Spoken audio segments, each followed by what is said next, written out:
سلامونه او نیکی هیله ګرانو کتونکو په خیر راغلی پښتو کوکینګ ته. نن به موږ تاسو ته د کورنی ماستو چل درښکارا کوو. ویډیو تر سره وګورئ نو د ډیرو آسانو ماستو چل به زده کړئ. د ټولو نه مخکې وا په دې کې زموږ په کاریږي 1.5 لیټر تازه پي، یعنی چې د مخکې نه خوټ کېدلی، یعنی فرش ملک. دا به یو لوښي ته ورواچوئ او دغه څه به لړئ چې لاندې به خونه نیسي او وخوټ کیږي.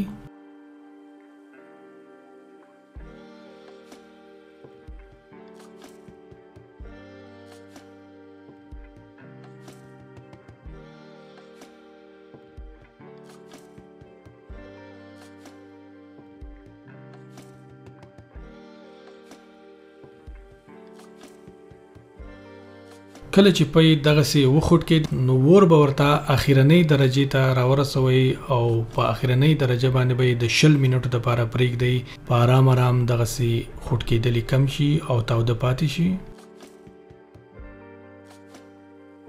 نو 10 منټه پس بیا دغه سي خوټ کېدل به بند شي. نو بیا به یو بل لوښي ته جدا راواچوي.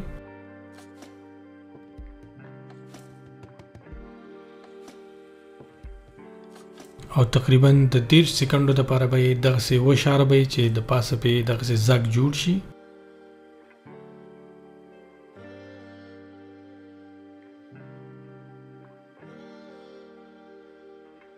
نو اوس به وګورئ چې تاسو پکې د 2 سکندو لپاره یو ګوته پرې خودای شي، یعنی دا د لونه سوځي ګوته. نو اوس په ورلا تومله جوړه کو. د دې لپاره به زمونږه یو غټه قاشوغه ماسته پکار وي. دا به خ ولړی او د دینه با یو 2 وړې قاشوغې دغه پيو ته ورواچوي. دا کوم ځای کې چې مونږه ګوته یې خو دی ام د قضې کې به ورواچوي.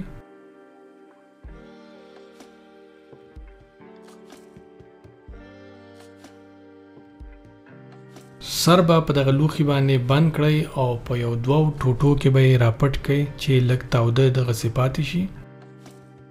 او تقریبا یا غونډه شپه په دغه سي پرېږدئ یا 8 نه تر 9 غنټو لپاره. د پاسه په دغه سي یو کمپل هم ورواچوئ.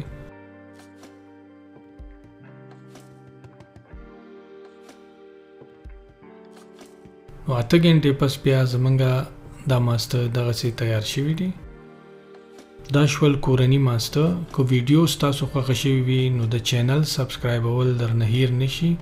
د خپل ملګرو سره هم شریک کړئ. د دې سره ستاسو نه اجازه غواړو. د الله پامان.